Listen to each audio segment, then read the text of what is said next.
1940 সালে একটা রথের মেলা হয়েছিল।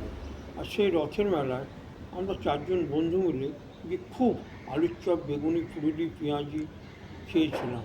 আর খেয়ে রাত্রেবেলা গিয়ে আমরা প্রায় 12টা নাগাদ যে ঘরে শুয়েছি একসঙ্গে, হঠাৎ আমার ভীষণ পেট ব্যথা। আর এত পেট ব্যথা যে আমি থাকতে পারছি না। আমার বন্ধুরা মিলে আমাকে ডাক্তারের কাছে নিয়ে যায় এবং ডাক্তার জিজ্ঞেস করেন, বাবা তোমার কী হয়েছে? আমি বললাম, কালকে আমরা কজনে মিলে গিয়েছিলাম মেলা দেখতে।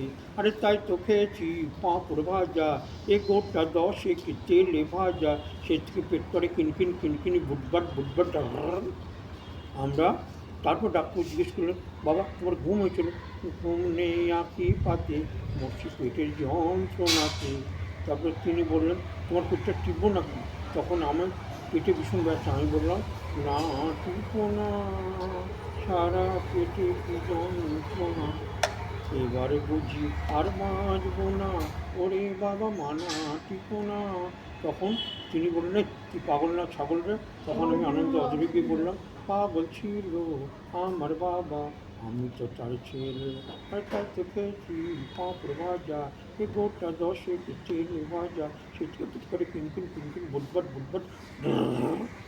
আচ্ছা, এই ভিডিওটা যদি আপনার ভালো লেগেছে তাহলে আপনারা সাবস্ক্রাইব করবেন, কমেন্ট করবেন আর সমাপ্ত।